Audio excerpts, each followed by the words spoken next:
Good morning guys. Good morning. कैसे हैं आप सब लोग? फाइन। Fine, very good. और मेरे से नहीं पूछोगे मैं कैसा हूँ? How are you sir? Okay, I am also on cloud 7। Okay guys, तो बताओ आज क्या पढ़े हम? Rules of speaking. Okay, rules of speaking. You all really want to learn English? Yes. Thank you so much guys. आज हम आप सबको बड़े मजेदार पॉइंट बताना चाह रहे हैं। किसके लिए? आप सबके लिए। और किसमें? स्पोकन इंग्लिश में। हमने आज आज से पहले भी हमने क्लासेस दी है, लेकिन अब हम कोशिश करेंगे कि रेगुलर क्लासेस आपके लिए, हमारे प्यारे बच्चों के लिए और आप सभी के लिए रेगुलर क्लासेस अवेलेबल होती रहे। तो हम स्पोकन इंग्लिश की एक सीरीज शुरू करने जा रहे हैं इंग्लिश विद ललित मास्टर के साथ। इसमें कुछ मजेदार पॉइंट्स पे चर्चा करेंगे ताकि आप इंग्लिश लैंग्वेज को हवा ना बनाएं। अच्छा बेटा, हवा क्या होता है, क्या मुझे आप बताएंगे? जैसे जब हम छोटे थे ना, तो हमारी मम्मी कहती थी बेटा दूध पी ले, हवा आ जाएगा। Yes, okay, I just want to tell you, ये हवा कुछ नहीं होता। मैंने तो देखा नहीं है हुआ, आपने देखा? यह हवा होता नहीं है, हवा बनाया जाता है। ऐसा कोई जानवर ही नहीं होता जो हवा है। हाँ, जैसे आप कोई ऐसा काम कर रहे हैं और घर वाले आपसे कह रहे नहीं बेटा ये मत करो, हवा आ जाएगा, मतलब ताकि आप डर जाए।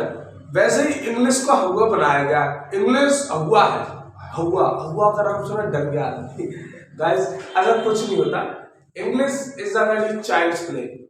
अगर रियली में आप इसको सीखना चाहते हैं तो ये आपके बाएं हाथ का खेल है। बिकॉज आई डिड सो, मैंने भी किया और मेरे प्यारे स्टूडेंट्स ये soon they will be rapid and fluent speaker in coming months, और definitely I will make them introduce about them.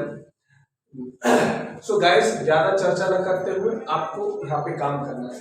हमारे बच्चों की इच्छा है कि आज हम उनको कुछ ऐसा बताएं जिससे वो अंग्रेजी सीखें और डेली लाइफ में इंग्लिश का यूज करें। तो इसी पॉइंट में, इसी ऑर्डर में हम क्या बता रहे हैं, मैं आपको कुछ नियम बता रहा हूँ, एक हैज का और एक हैव का। हैज हैव टू का रूल। यस, इनका यूज हम तब करते हैं जब हमको कोई भी काम मजबूरी में करना पड़ता है, हमारी इच्छा नहीं है, बट हमारे ऊपर उस चीज का दबाव डाला जाता है या कंपल्सरी हम उस काम को करना होता है, कोई भी चीज है। तो इसके लिए हम ये कहेंगे कि जब आदमी की कंपल्सन हो, मजबूरी हो, तब वो ऐसे एक्शंस को करता है। इसलिए जब हम कंपल्सन की बात करते हैं तो हैज और हैव टू का यूज करते हैं। तो हिंदी में जब कभी भी आपके सेंटेंस में ना है, नी है और ने है, या फिर ना पड़ता है, नी पड़ती है और ने पढ़ते हैं, ना पड़ता है, नी पड़ती है, ने पढ़ते हैं। बेटा बोलो साथ में, ने पढ़ते हैं, ने पढ़ते हैं।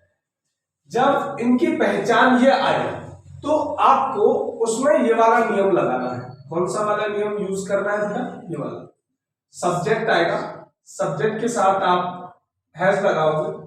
अगर प्लूरल सब्जेक्ट है तो आप हैव लगाओगे और उसके बाद टू लगाओगे, वर्ब का फर्स्ट फॉर्म आएगा प्लस ऑब्जेक्ट आएगा। ये नियम याद कर लो और मान लो आप सेंटेंस बनाना शुरू हो गए। जैसे मैंने कहा मुझे घर जाना है, मुझे घर जाना है। बताओ बेटा इसका क्या बनाएंगे हम? I have to go. मुझे की क्या हो जाएगा? आई। बहुत सारे लोग कहेंगे इसका मी बनाएंगे। अबे गधे, मी ऑब्जेक्ट होता है, इसलिए हमको क्या करना है? आई, सॉरी, आई एक प्लूरल सब्जेक्ट माना जाता है, तो आई के साथ हम क्या यूज करेंगे? हैव के साथ हम क्या यूज करेंगे? टू। फिर वर्ब का फर्स्ट फॉर्म हमारा क्या है? जिसके साथ पहचान जुड़ी है वो हमारी वर्ब होती है। तो ना है किसके साथ जुड़ी है? जाने के साथ, तो हमारा क्या हो जाएगा? I have to go. अब घर लिखा है, घर हमारा क्या है? प्लेस है, जगह है, तो टू लगा के हम उसको भी लिख देंगे। I have to go to home. मैंने कहा हमें सुबह जागना पड़ता है, हमें सुबह जागना पड़ता है, मतलब मेरी इच्छा नहीं है जागने की, लेकिन हमें सुबह जागना पड़ता है। हमारी क्या है? ये मजबूरी है, कंपल्सन है, अनिवार्य है कोई चीज, तो हमें के लिए क्या हो जाएगा बेटा बी। बी अब प्लूरल सब्जेक्ट है तो आप क्या लगाओगे हैव, और उसके बाद हम क्या लगाएंगे टू। जागने का बेटा ना पड़ता है, किसमें जुड़ा है जागने में, तो अवेक। हाँ, सुबह का क्या हो जाएगा in morning, in morning. Is that clear बेटा? यस। अगर मैंने कहा उसे पढ़ना पड़ता है, उसे पढ़ना पड़ता है, तो बताओ उसे का हम क्या लगाएंगे? तो उसे का आपको हिम या हर यूज नहीं करना है ऑब्जेक्ट के तौर पे। सर यस और नो? उसे एक सब्जेक्ट होगा। तुम कहोगे सर कैसे होगा? सब्जेक्ट तो हमने वह पढ़ा है। चलो बच्चा, अब इसको बोलना वह पढ़ना पड़ता है, बोलने में सेंसफुल लग रहा है, बोलो बेटा यस नो? जैसे मैंने एग्जाम्पल लिखा, उसे पढ़ना पड़ता है, उसे पढ़ना पड़ता है, ठीक है। अब आप ये बताएं उसे पढ़ना पड़ता है। कुछ लोग कहेंगे उसे की सर ही लिखो, और कुछ कहेंगे हिम लिखो। हाँ, कुछ कहेंगे हिम माने तो सर उससे होता है, ही माने वह होता है। चलो मैंने यहाँ वह लिख दिया। अब वह पढ़ना पड़ता है, क्या सेंटेंस सही है? बोलने में भी ऑकवर्ड लग रहा है। वह पढ़ना पड़ता है, क्या पढ़ना पड़ता है? तो वह को उसे करेंगे। इसका सब्जेक्ट ऑलवेज ही होगा। हाँ, अगर महिला के लिए यूज करेंगे तो सी होगा, और पुरुष के लिए यूज करेंगे तो क्या होगा ही। तो ही बेटा सिंगुलर है तो क्या लगाओगे आप हैज। ही हैज टू, पढ़ने के लिए क्या लगाएंगे read, he has to read. इस प्रकार के सेंटेंस आपको बनाने हैं। Is that clear? देख पा रहे हो? आप लोग भी कर सकते हो ना? यस। लेकिन उससे पहले हमें प्रैक्टिस करनी है, ठीक है। जैसे मैं बोलूंगा आपको मेरे साथ रिपीट करना है, ओके बेटा? यस। जैसे मैंने कहा हमें खाना बनाना पड़ता है, बोले हमें खाना बनाना पड़ता है। We have to cook food. बच्चों को खेलना पड़ता है, बच्चों को, बहुत सारे चिल्ड्रन हैव टू प्ले। माँ को जाना पड़ता है, मदर हैज टू गो। उसे लड़ना पड़ता है, ही हैज टू फाइट। मुझे सोना पड़ता है, आई हैव टू स्लीप। हमें बोलना पड़ता है, वी हैव टू स्पीक। बहुत अच्छे। तो इस प्रकार के सेंटेंस प्रैक्टिस कर लोगे? Yes sir. ओके गाइस, अब अगला पॉइंट हम बता रहे हैं इसका आगे। ये हमारा हैज टू का हो गया। अब हमको हैज टू का पढ़ना है। क्या क्या पढ़ना है बेटा? हैज टू का हो गया, हैव टू का पढ़ेंगे, हैव टू का। देखो ये तो आपका क्लियर है कि जब हम प्रेजेंट की बात करते हैं, प्रेजेंट में हमें कोई काम करना पड़ता है तो हैज टू लगाया। अगर कोई काम आपको पास्ट में करना है तो उसको हम क्या लगाना पड़ेगा? Had to. तो पहचान क्या हो जाएगा बेटा? ना था, नी थी, ने।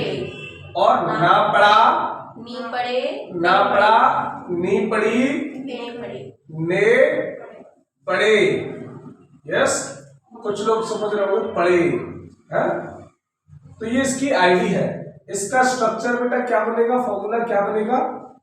Subject plus head plus two plus verb की फर्स्ट फॉर्म प्लस ऑब्जेक्ट। जैसे मैंने कहा बेटा मुझे सोचना पड़ा, बोले मुझे सोचना पड़ा। क्या हो जाएगा? I had to think.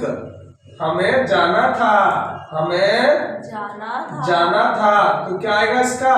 We had to go. Is that clear? Yes. उसे खेलना था, ही हैड टू प्ले। माँ को खाना बनाना था, mother had to cook food. बेटियों को पढ़ाई करनी थी, गर्ल्स हैड टू स्टडी या रीड। यस बेटा, इस तरीके के बना लोगे?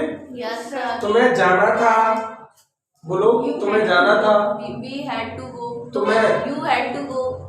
मुझे सोचना था, आई हैड टू थिंक। भैया को पढ़ना था, ब्रदर हैड टू रीड। मुझे काम करना था। I had to do work. मुझे सुबह जागना पड़ा। I had to wake up in morning. Wake up आएगा बेटा, वॉकअप सेकंड फॉर्म होता है। Is that clear? Yes sir. Yes, तो ये दो नियम आप तैयार कर लेना, ठीक है बेटा। अब तीसरा बता रहा हूं मैं फ्यूचर में। किसमें बेटा? फ्यूचर में। फ्यूचर में बनेगा will oblique cell, will oblique cell plus have to. कुछ लोग हैव और टू को बेटा अलग कर देते हैं, आपको इनको क्या करना है? अलग नहीं करना है। Yes no? इसमें क्या आएगा? ना होगा, नी होगी, ना होगा, नी होगी।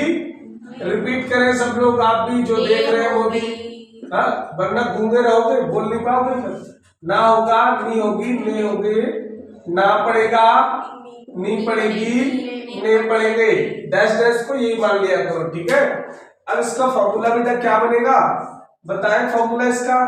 Subject plus will oblique cell plus have to plus verb का फर्स्ट फॉर्म प्लस ऑब्जेक्ट। एक बात याद रखें, टू के बाद हमेशा वर्ब का फर्स्ट फॉर्म आएगा। क्लियर?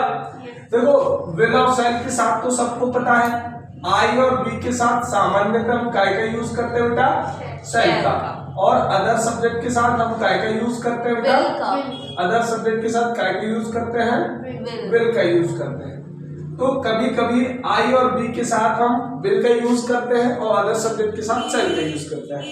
इन चीजों को और डिटेल में बताऊंगा when we will study the sentence tense. जैसे अभी मैंने वी विल लगाया तो इसका मतलब हम जरूर पढ़ेंगे उन चीजों को, ठीक है।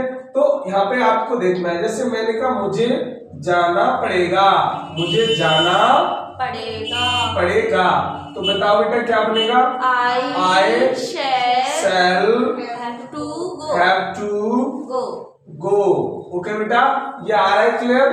तो इस तरीके से यहाँ पे दिख नहीं रहा होगा, ओके।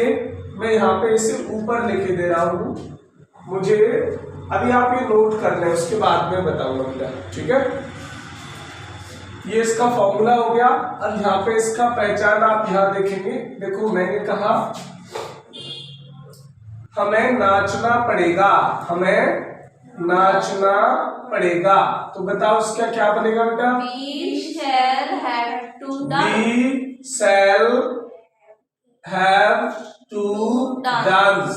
देखना हमें का क्या लिखेंगे? वी के साथ बेटा काय का यूज करते हैं? सेल का।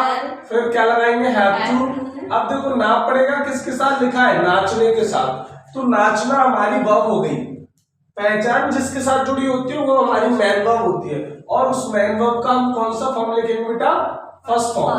तो डांस हमारा क्या? First form. जैसे मैंने कहा तुम्हें आना पड़ेगा दुनिया में दोबारा, तुम्हें आना पड़ेगा, तो मैं क्या हो जाएगा बेटा? यू विल हैव टू कम।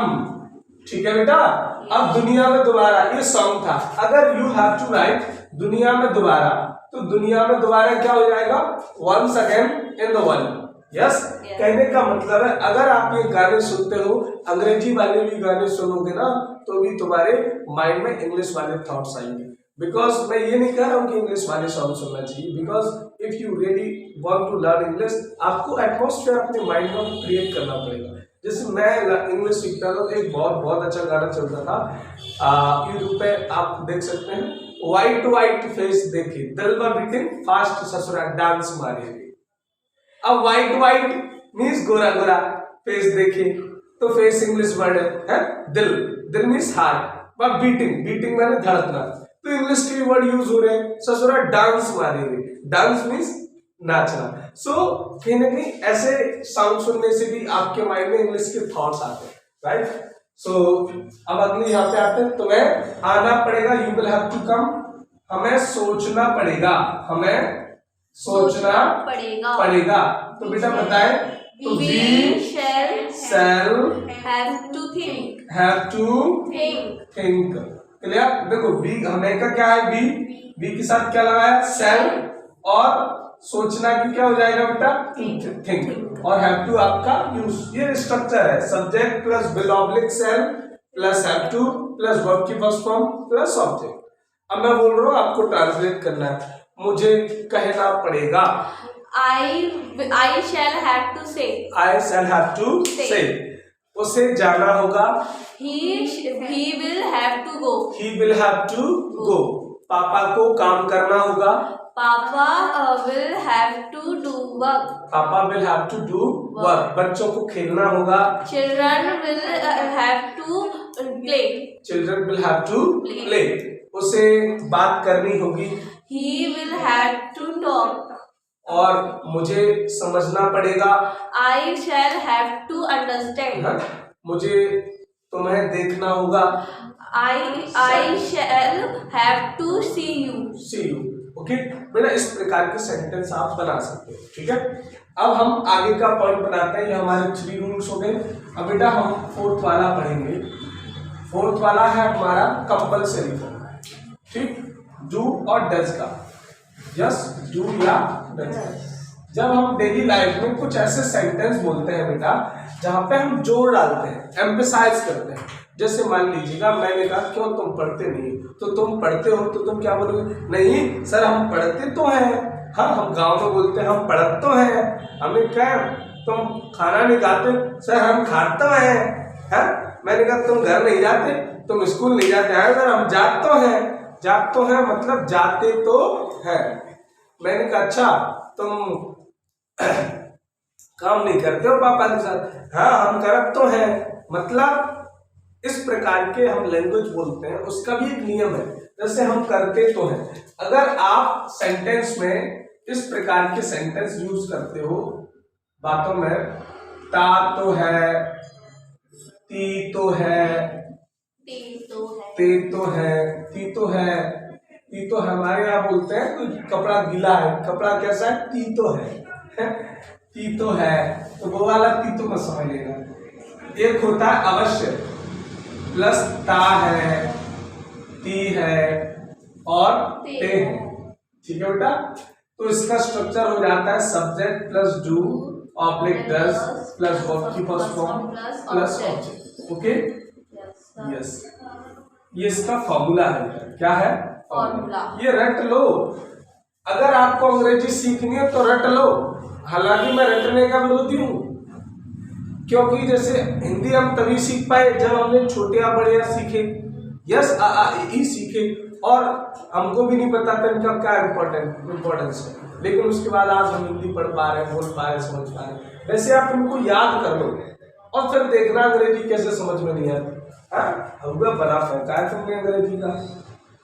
जैसे मैंने कहा मैं जाता तो हूँ, मैं जाता तो हूँ, या तो इसको ऐसे बोल सकती हूँ या ऐसे बोल सकती हूँ, मैं अवश्य जाता हूँ, मैं अवश्य जाता हूँ। ऐसे नहीं बोलना है कि मैं अवश्य जाता तो हूँ, नहीं, मैं अवश्य जाता हूँ या मैं जाता तो हूँ। ऊपर वाला फॉर्मूला ले लो या नीचे वाला ले लो। तो मैं का क्या हो जाएगा बेटा, आई।